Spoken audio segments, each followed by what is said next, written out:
Okay, welcome to Eric's Perspective. Joining me today is C.C.H. Pounder, actor, artist, art advocate, art supporter. Thank you so much, C.C.H., for joining us today. Thank you. I'm, Thank you. I'm All in- the A introductions. Appreciate it. Yeah, sure. And I'm sitting in my gallery in Fullerton, and CCH is in New Orleans. And so, again, thanks a lot for spending time with us today. Absolutely. By the way, I'm in my kitchen in New Orleans, so this can be a very sweet conversation. Excellent, excellent. You know, that's the thing about a kitchen is a lot of art takes place within the kitchen. I mean, Yes. culinary arts. Yes. So anyway, CCH, I thought I would get us started by just asking, how did you get started in the arts? Okay. Well, I did have an opportunity to be an artist or be an actress, and they were sort of 50-50 at the time. And I had a wonderful mentor, Stella Curran, who said, well, you know, as long as you have your hands and your eyes, you can be an artist for the rest of your life. Acting, it's kind of like for young people if you look at what's going on. And so I thought, well, I'll be an actress for the first half of the century and I'll be an artist for the second half of the century. And of course, that is not the way life happens. Yeah. But it was an attempt to get the acting bug out of my system. And alongside that, because I couldn't dedicate enough hours in the day to visual arts, I started introducing other artists to actors. And it was a wonderful symbiotic relationship because actors usually have a little bit more money than artists do. And so to be able to buy emerging artists' work at a reasonable price for starting up actors was really a wonderful opportunity to blend these two visual arts together. And it started from there. And then I wanted a gallery of my own, of course. I met my husband. We created the first museum of contemporary African art in Senegal. And we did that for almost 20 years. And then he willed the museum to the country of Senegal.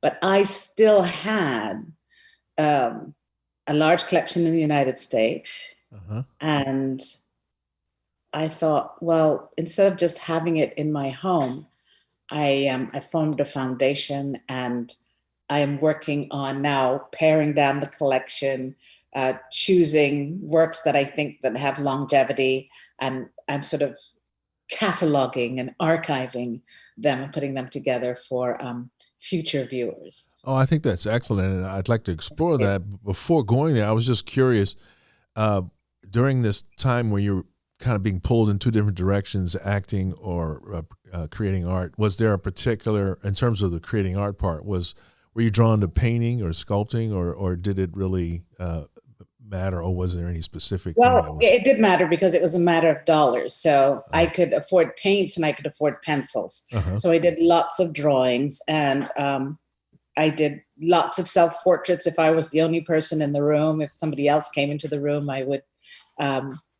beg them to sit for me for a while, that kind of thing. Do you still, are you drawing and painting and doing any other visual in arts a now? different way? I do like doodles and sketches of one day I would love to paint this. And so I have a lot of sketchbooks that are a quarter filled, half filled, one page, you know, every journey I do, every moment that I do, I get a sketchbook because I'm going to sketch something for a future painting. And it never happens so far. It hasn't happened.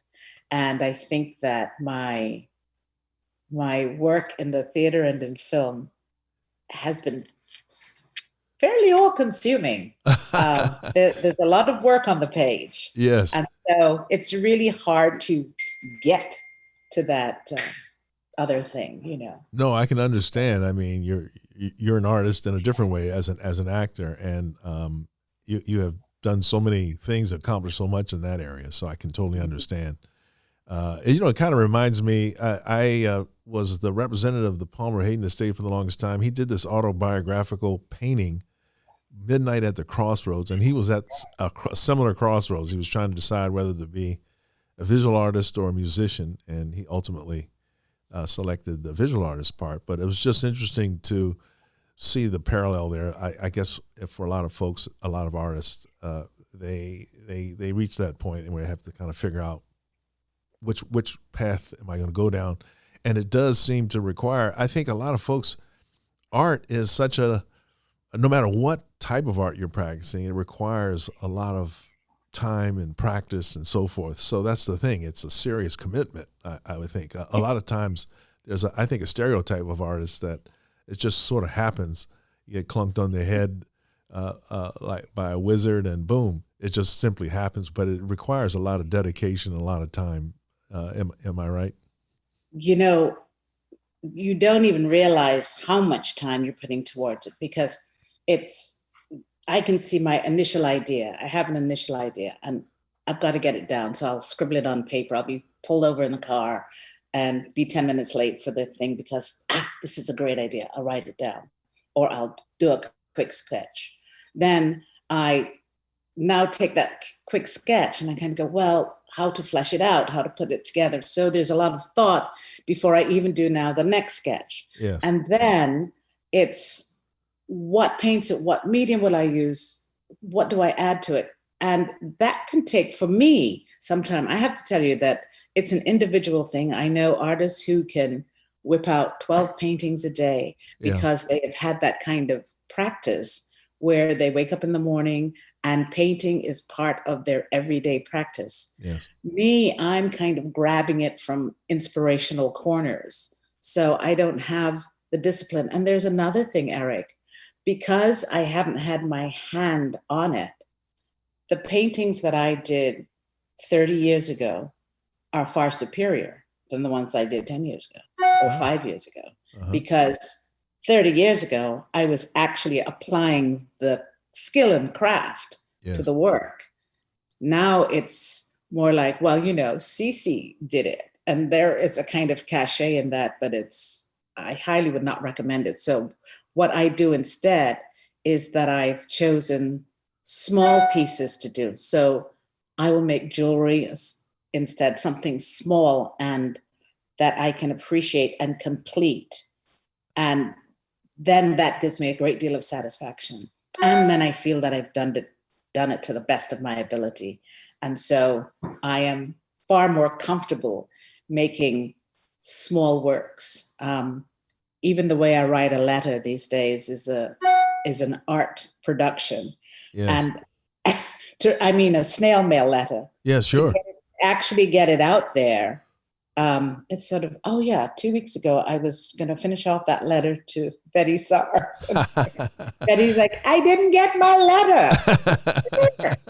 It's interesting you say that too. In this age of email and stuff, it's the lost art to just sit down and write something. It's so much more personal. You see the hand of the person and the paper and so forth. That's interesting you say that. Well, I always feel intimidated by her because every letter she sends me is an individual piece of art. She always embellishes the letters, and it's always such a sheer joy. Right. Yeah. And I always feel like I've got to at least show her that I can do something. And, I panic. It's like sending this letter to Betty. So it's been a lot of fun, though. Yeah, I can understand. So I wanted to shift over to when you established the commercial art gallery out here in Southern California. So how did that start? I understood from what you said earlier that you wanted to help promote the artists, and I'm assuming that it sprung from that. I did. It started in the 90s, and on the Pico corridor, which was looking pretty frumpy, there were quite a few empty spaces. And I thought, maybe I can start a gallery there. So Pounder Kone Art Space was born over there at Pico near Hauser. And very shortly afterwards, Masai's, now I'll say his name and ruin it, Halulual's gallery, the Addis Art Gallery, came into being. And then right after that, Terrell Tilford. So we had this sort of triumvirate of three galleries. I was showing the diaspora, Tilford African American, and Masai was showing works from Addis. and Ethiopia in general. Yes. And it became quite a wonderful little thing. There was a cafe that at the corner that we persuaded, to be open late on the nights that we would have openings. And so we banded together, and we were a little island of an artistic endeavor. And it actually, I think, introduced a great many people who to this day have now got a love of art and collecting because of those initial years that our group formed. Prior to that, just down the street had a little bit of history. The very first African-American gallery was, the name has slipped me, but Tanner Gallery? Thank you very much. Yeah. Was also on that road about 3 blocks down. So we carried a little bit of history with us, and we carried this sort of new wave of young collectors. And it was, up until it wasn't, a very successful endeavor. Tilford and myself were both actors. So we both had this push and pull as to get our galleries up and running and then dash off to auditions and get a job. Our jobs absolutely supported the galleries. But I think it's so beautiful that the both of you chose to do that, just because, as you say, and I think it's a beautiful thing, you introduced people who might not otherwise have been introduced to the artist. And I think it spotlights the importance. I mean, I say this as a gallery owner too, but I think it spotlights the importance of the gallery. It's like an ecosystem, and an integral part of that ecosystem are galleries like yours and Terrence Tilford's and the other galleries. You mentioned Tanner Gallery, which, by the way, for the listening audience and the viewing audience, was started and run by Samela Lewis for the longest time. So, I mean, these galleries are essential to the whole ecosystem for artists, I think, and it's just a beautiful thing. I just have to mention a postscript on each one of these 3 galleries. Masai went back to Ethiopia and has now introduced a great many Ethiopian artists to the rest of the world. He also has a gallery in London, so that he's opening it up. And I would imagine that he may even come back to the United States one day, but he has really introduced some marvelous artists from Ethiopia. Tilford, who also stopped, as I did, went into film and television business full time, missed it, and reopened under the name Band of Vices on Adams, when the Adams corridor was opening up. And CCH over in New Orleans missed it. And I bought a house, that's the foundation house that I said I'm now archiving and putting together. And up until COVID, we were doing small presentations, studio visits, and so with an invited audience, and going to see what the people are doing. So it hasn't ever left us. It's just transmuted into just sort of different ways of getting things done. Which is great to hear, by the way. And I'm so glad that that's the way it happens. Fantastic. So once COVID, hopefully and thankfully gets under more control, let me just say, will those activities resume? I'm just curious. Yes. Well, it's actually been marvelous for me because it helps me now get those archives together a little bit more quickly because there's more time dedicated to it. So what I'm doing is the Foundation House in New Orleans, which we certainly hope to be up and open. And you would visit it as you would visit a reference library. Okay. Mm-hmm. And so if someone were to visit, so is it a situation where works are hung on the wall and that kind of thing? You can... Works are on the wall, salon style. Okay. And then works are in archive filing. And if you would want to see an original of the piece, then that would just be an appointment, and it would come and it would be hung in a room for viewing, etc. I see. And this is not a commercial setup. Basically, it's just somebody who's interested in wanting to know more about these particular artists. About particular artists. And I think that's going to be important because I've been collecting work of the African diaspora for about 40 years. Uh-huh. So at least I have some lineage to show people. Yeah. And right now, while African art of all kinds everywhere are on fire, and people are grabbing young artists, still wet behind the ears, still sensationalizing their potential before they've actually even got there. I think it's going to be good to have what I have as a kind of, it'll give you the arc of how far they've come in the last 40, 50 years when you would see my collection, I think. Yes, and I think that's such a good thing to engender what I would call connoisseurship. In other words, just like you said, sometimes it's a flash in the pan, not just in terms of the African art, no matter the art market in general has that capacity sometimes and tendency, shall I say. And, artists are pushed out maybe a little too soon before they're ready. And that can kind of distract. It's not good for the artist. It might be in the immediate sense, but it's almost like eating fast food. It'll cure the hunger, but unfortunately, it's not sustainable. But so I was yeah. And you mentioned there are over approximately how many pieces in that foundation that are being archived, roughly? In terms of paintings, there are about 450 paintings. In terms of sculpture, there are about 300 pieces. I think I'm in the 1,000 category, from small to large. Oh, that's impressive. At this point. And that's why I said the COVID, in fact, has been sort of wonderful, because it's given opportunity to sort of sort through. Yeah. And there will be a time, I think, where I will cull and sell off, and then this will be the C.C.H. Pounder collection. This would be the one. But that's ever changing. And let me tell you, I have never sold a thing. People have said, just give me that one. And yeah, right. 3 more. It's very hard. It's a magnificent love affair that I've had with art. And I'm just really delighted that I have the discipline to stick to art of the African diaspora, because there are other artists, Japan, China, Australia, that I'm completely fascinated by. And every now and again, I'm tempted and I'll go ahead and do it. And, that's like in my private collection. Yes. But yeah, it's really tough. I am in love with artists, I have to say.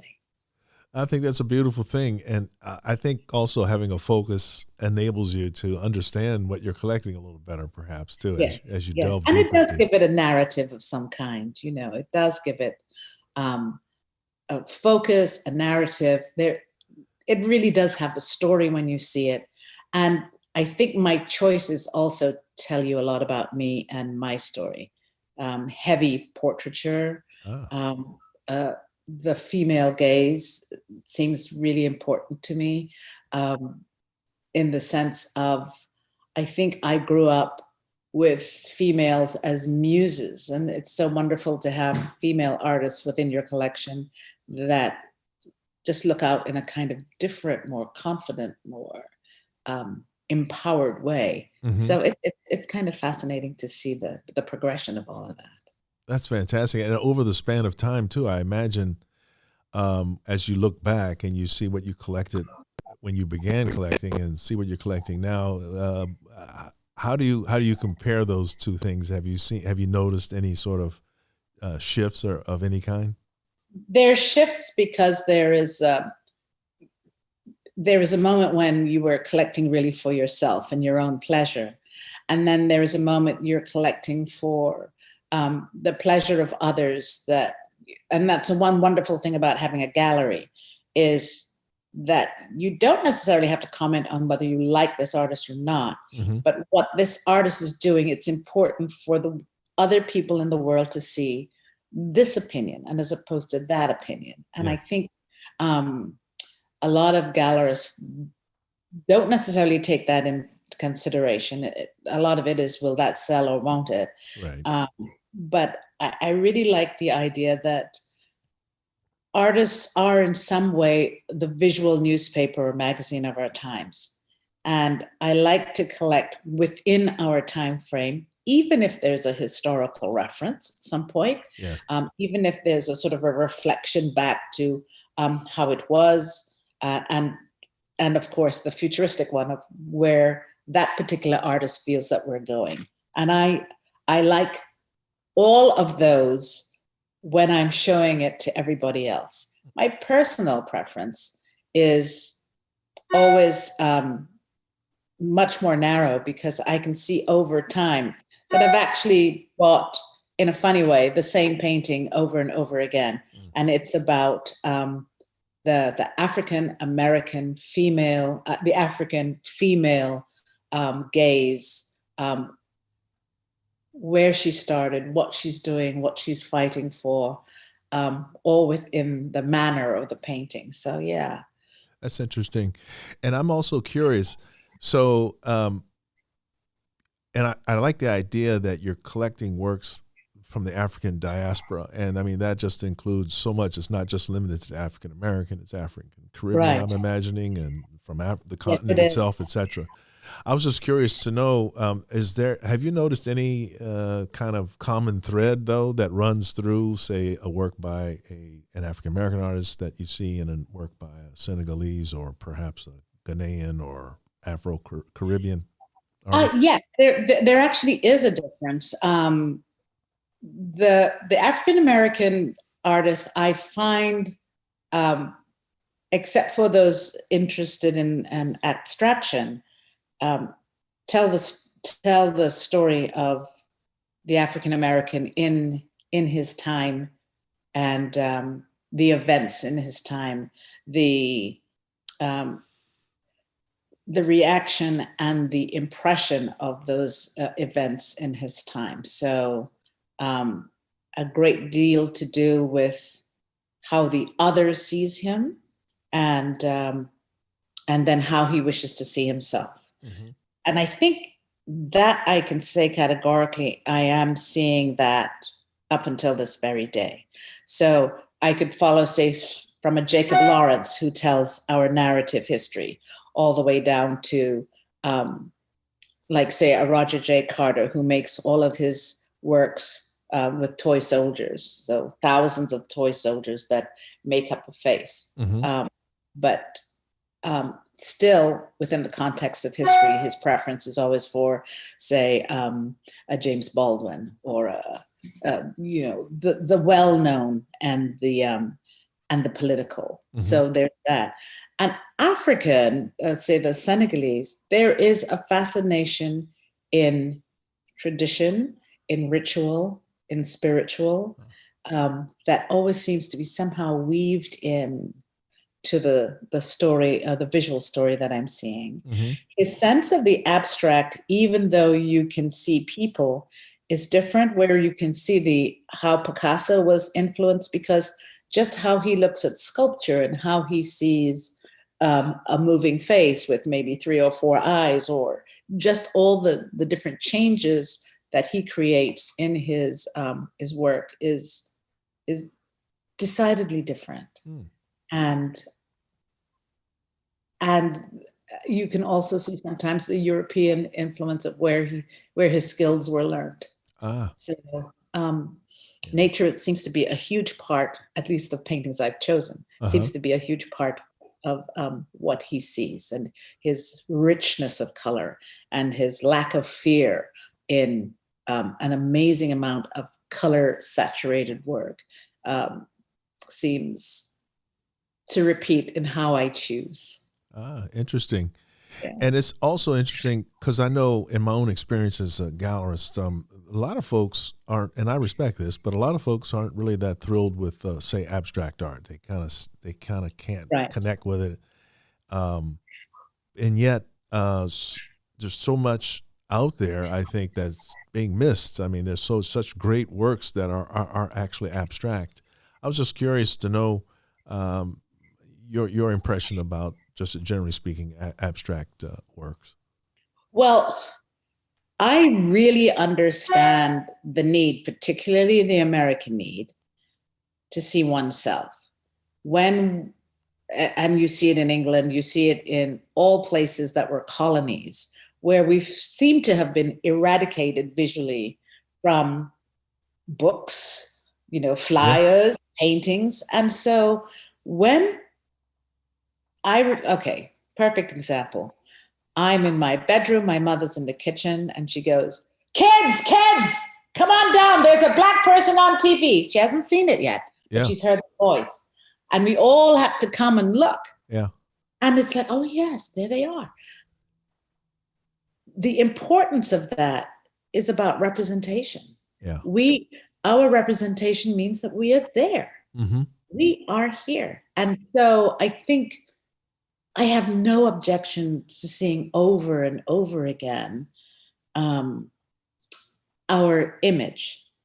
Now, I can make it a comparison sort of with abstract work in terms of my work as an artist on television. I have played for many years an autonomous, intelligent, smart, strong, the center of, this is without words, she is the moral center of the story. Oh, okay, why can't she be wicked and badass and stuff like that? So you realize that within the context of the medium that you're working in, it is so powerful that the influence is, well, that's the way those people are. Mm. So that when you start to play judges and police officers and, people of community standing, people in the world write to you, thank you, I never even knew that there was that opportunity. They start to investigate their own possibilities. That in itself is a modern miracle. It's a wonderful thing. Yes. The artist, however, says, why can't I play some badass son of a? I want to do that as well. Right. And that is the limitation sometimes that an artist can put himself on and not experiment and explore abstraction. So I think we're entitled to abstraction. Yes. And I hope we see more of it, because our images, having arrived, they're never going to go away. Yes. That's a very good point. I appreciate that perspective. I also tell folks, and this is in the music comparison, if you listen to Miles Davis or John Coltrane, I mean, that's abstraction at its finest, I think, in the music realm anyway. Yes. So are there any artists in particular that stand out to you that you're interested in at the moment? Yes. I'm looking at the very, very beginnings of careers. During COVID, I started the internet searches because, of course, you couldn't go to galleries and you could interact with people. One of the things that I realized that was missing in my roster were artists from my own country. I was born in Guyana, South America. I had gone to the Tate, seen Frank Boland's work. I knew Hugh Locke's work. I knew Zach Ove, who was from Trinidad, but I claim him. And I thought, this could be a wonderful section for you. And I've been searching and looking. So it's now become a hunt to not collect yet, but to actually investigate and learn who they are and what their influences are. So I am now reading sort of these huge Caribbean books, like this one is resting on From Mola, contemporary art of the Caribbean archipelago. So it's a start for me to not only investigate, but it's very exciting to sort of become your new detective, art detective, a whole nother area that I haven't actually explored. So there's that.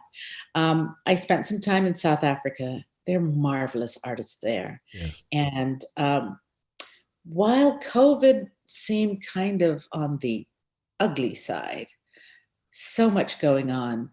I started to not want to see paintings that had made a visceral kind of change in me. I wanted to see beauty, and I wanted to see Black beauty.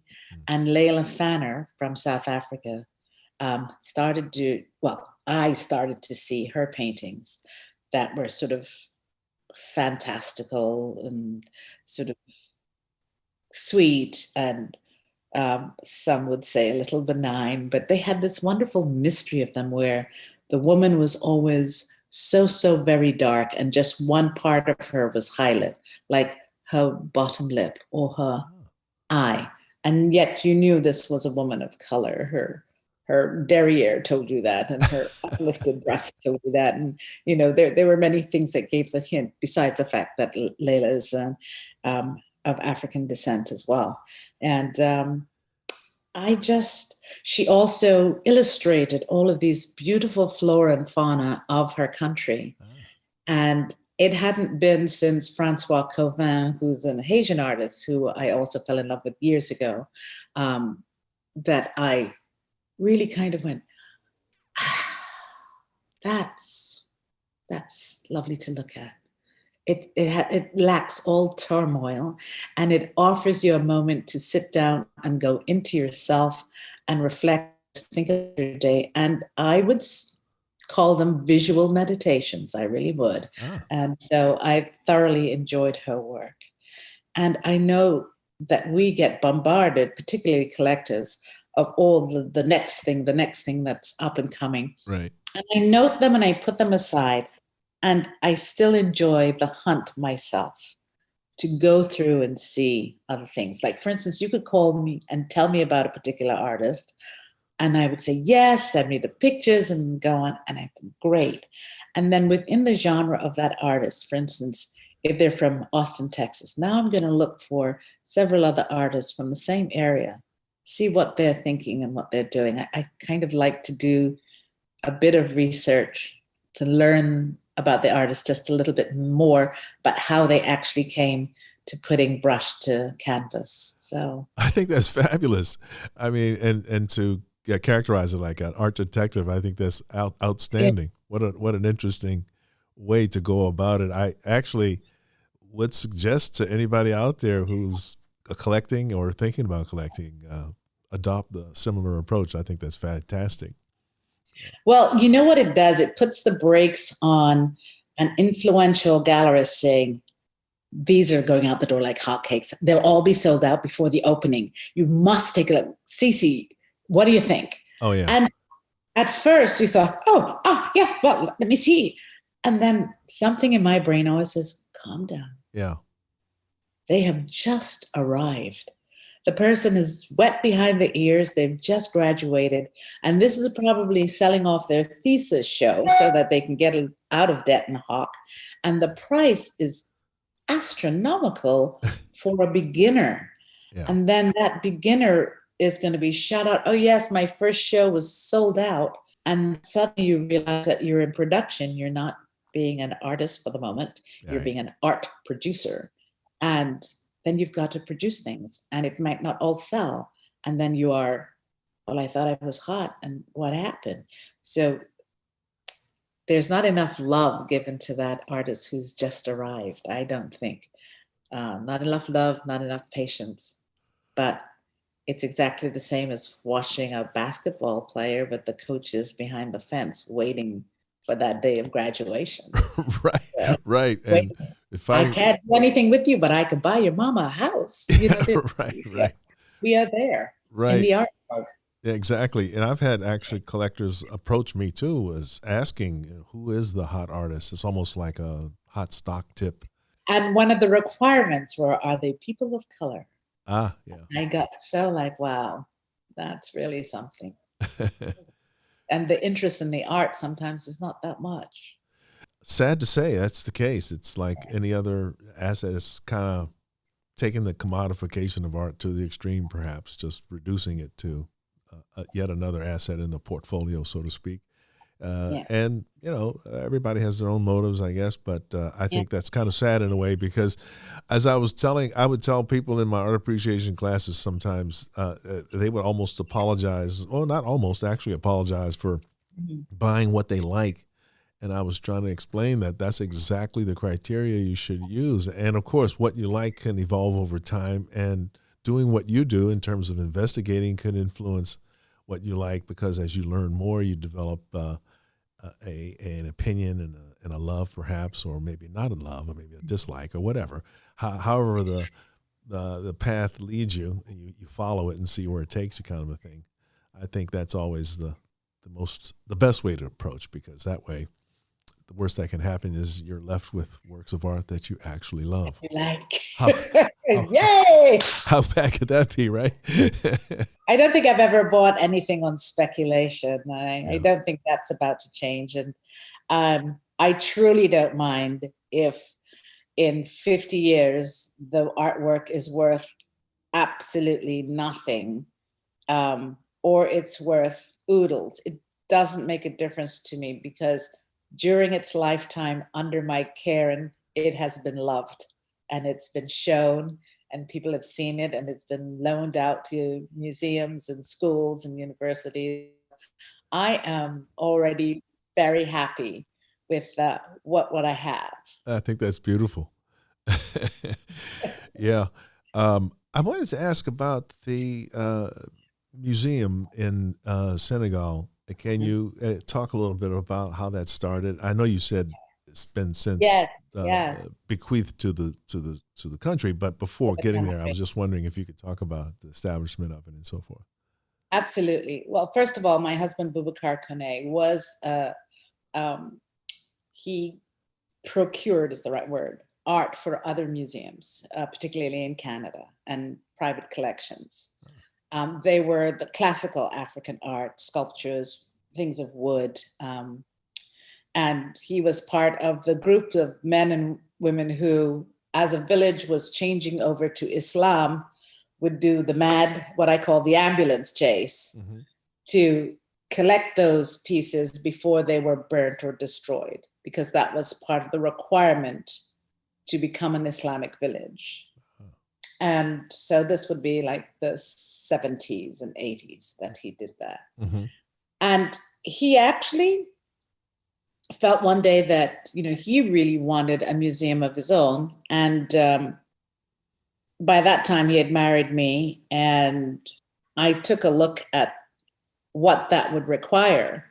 First of all, we didn't really have any money at all. But what it would require, the part that I don't think he'd given much thought to, was that whether the piece was fake, buried for a few months, and then come up, this is, from such and such a village, whatever. Right. And he said we didn't have the money to do all those testings. We didn't have the money to buy a substantial amount of work. I persuaded him that the museum needed to be in Senegal and that it needed to be contemporary art. And so that's how we did that switch over. So he moved from art that he knew all about to contemporary art, which he knew very little about. What he did know was sculpture. And so that was sort of his formulation. And I hurried up and got to know contemporary art of the African diaspora as fast as I could, in between takes and on holidays. And we spent 20 years just trying to get that together. We started a young person's prize, and therefore we were able to collect art from many places and see what people were doing. And then one of the things that I thought made our museum unique was we had invited artists from abroad, from the African diaspora. And it was always so Mother Africa could see what her children were doing. Oh, that's wonderful. I'm getting chills hearing you explain that. It was just such a lovely, lovely idea that we tried to execute. And for quite a while, it was considered the little gem of a must-see place in Senegal. And I think Boubacar may not have told me, but he may have known that he was dying maybe since 2012, 2013. I think he knew he was ill. By 2014, everyone knew he was ill. And so he wrote to the government. It was the first prize and pride prize that was given from a Senegalese person to the country itself. Prizes had come from Germany, from France, Korea, and it was the first sort of private institution that was gifted to the country. And to be honest, they simply didn't understand it. They, gifts come from the Europeans. We don't give ourselves gifts. And he tried to persuade them that, we should expect gifts from ourselves, and we should expect to take care of the gifts that we're given and value them. And it was almost a self-fulfilling prophecy, in the sense that all around him, they kept saying, the government, they will not do a good job with this. But anyway, before he died, they fixed the roads, and they tried to create public pathways, because obviously it was going to be open to the general public. And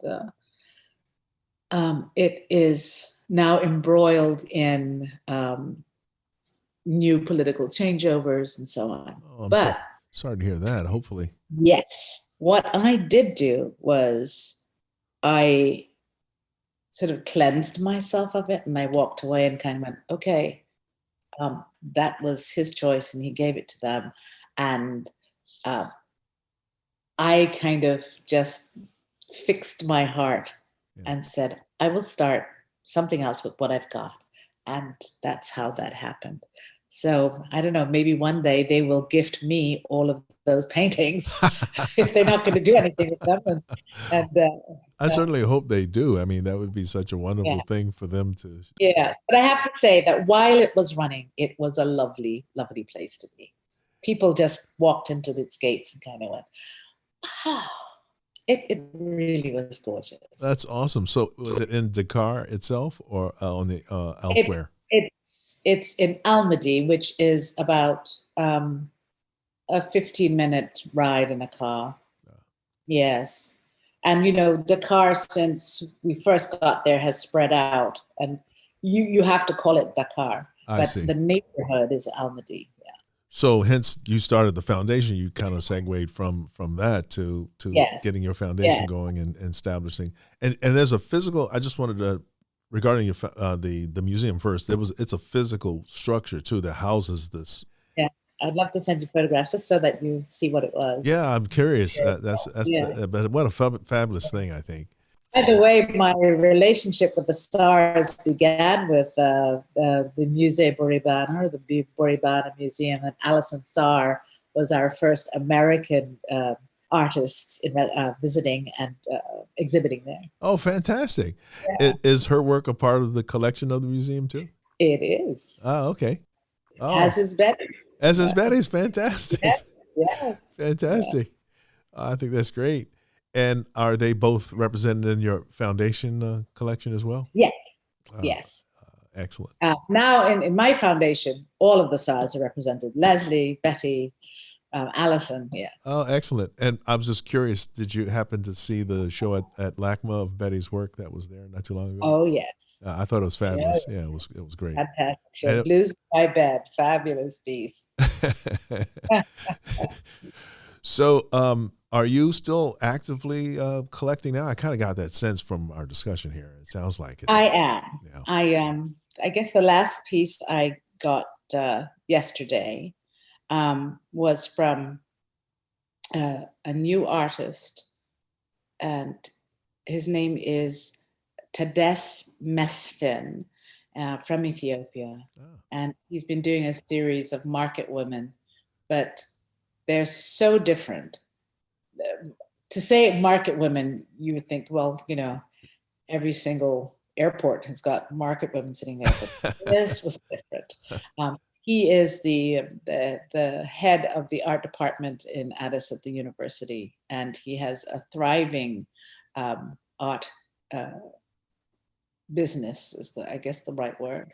But he's very well collected, and I collected him. I sold his work many years ago because of Messiah on Pico. There was one piece that I wanted for myself, but I always had the rule that as the gallerist, you are the last, and you make sure that your clients get what they want. And when that piece went out the door, it was like a joy. Yeah. So 25 years later, I collected a piece of his for an astronomical fee. It might have been better 25 years ago, at least from that point of view. Just to rattle it out of that old bag. Yes, but I'm really glad that, first of all, that I was able to do it, and I have it as part of what I call the collector's story. Tell me about that, the collector's story. What do you mean?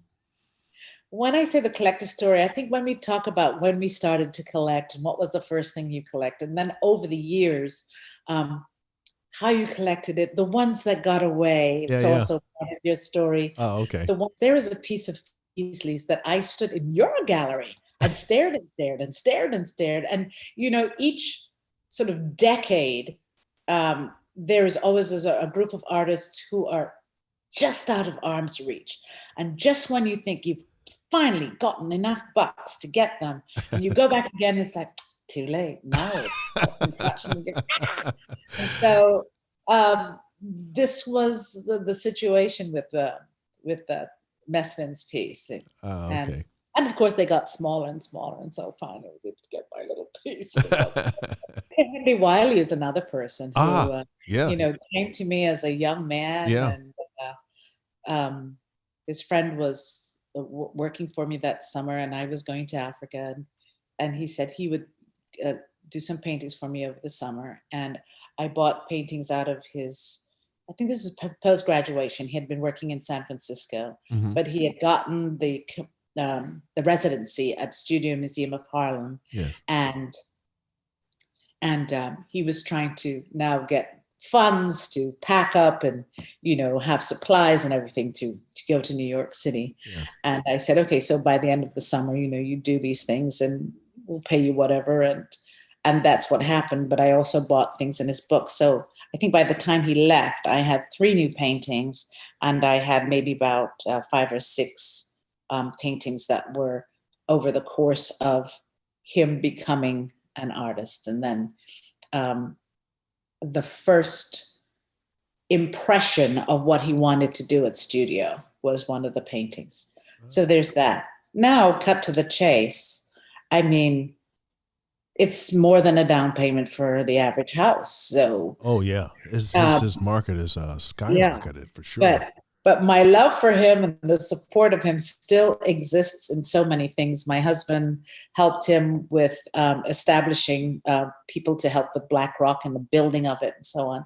So we've had this ongoing relationship. I've recorded some of the voiceovers for the films that he's done as part of his art practice. And we've kept up a fantastic relationship over many, many years. And I would have to say that I've done that with several artists. And there's something kind of fantastic that we are growing along with these artists. I've been a great admirer of Samela Lewis. I am still with her. I am still with Betty. Artist Lane moved to Detroit. I'm still in contact. And all those women are in their 90s too, we should add. I mean, that's just remarkable. And their impact is incredible. And that's the one thing I wanted to ask you too. So that's an interesting sort of thing. On one hand, taking Kehinde Wiley for an example, I mean, how do you feel about it? It's good for them, obviously, when their market goes way up, but for the average person who's trying to invest, obviously the prices go a little high and you're kind of stuck. But I don't know. That's one of those things, I guess. I was just curious your take on that. Well, for Kehinde, it kind of does the double jump. So there comes a point where very few people of color can afford his work. There's that. And then comes a point when his works are in the boardrooms and in the exclusive places where we don't get to see them. And then it goes to museums, which kind of comes back full circle, where people from the public can now walk in and see his work. not only in New York, but in any country in the world. He's everywhere from China to the United States to Europe to Africa. So he is a fulfillment of an artist's dream in the sense of starting off and becoming and becoming and becoming and arriving and then giving back.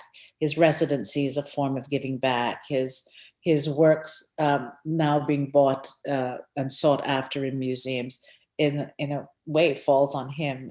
It's a way that one gives back because Yes. now as a member of the public, I certainly can't afford to buy a piece, but I can certainly afford to pay a ticket and go in and see a piece. Sure. And it has, to see a Kehinde Wiley to me has the same reaction of getting in line at the Louvre to go see that Mona Lisa. What is all the fuss about? And just right.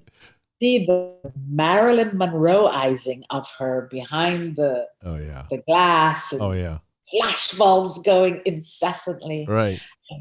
And yet, detective-wise, right across from Marilyn at the Louvre, there's a marvelous, massive mural with several people of color dressed in magnificent raiments of red. And they're like, who are those people? How are they at that feast? Yes. It's a feast of Canaan. And it's like, oh, wow. We are documented. This painting is from the 1700s. It's like, so a lot of things can happen. Yes. A lot of things can happen. Oh, yes, yes. Well, CCH, this has been fabulous. I really appreciate you taking the time. And before we go, I just wanted to ask one last question. If you could just tell us a little bit about the piece that we see behind you. It's partially visible, but can you tell us a little bit about that one? Okay. Will it help if I just raised her up a little bit? Yeah, sure. Without sort of jerking it up too much. Right. There. Oh yeah, there it is. That's good. It's all the way to the ceiling. It's very, very nice. But this is a lovely painting in the sense that it actually spotlights what I call the Picasso syndrome, where you see multiple eyes and faces. Yes. It's a singular mermaid caught in a net with fish and everything else. But it's the fact that she is trying to get out that gives her a face here and a face here and a foot here and a foot and a hand and a tail. It's like, it's, I think, a spectacular piece of being caught, and it has more movement than one would expect. And it's by Kehinde A.W., and she is an artist from Senegal, and she happens to be in the United States now, exhibiting at Musea. I believe it's in Denver, Colorado. Oh, excellent. Thank you for letting us know about that. And I encourage people to follow up and check that out. And it's online because I don't think, once again, it's a COVID bound. So you can see her online. And there are 3 or 4 really spectacular pieces amongst the show too, I find. Oh, excellent. Thank you for sharing that. And one last question. So in terms of the foundation, is there any or is it already available online to see some of the works in your collection? Is that in the office? Not ready online. As I said, we're still archiving and doing cataloging, etc. Yes.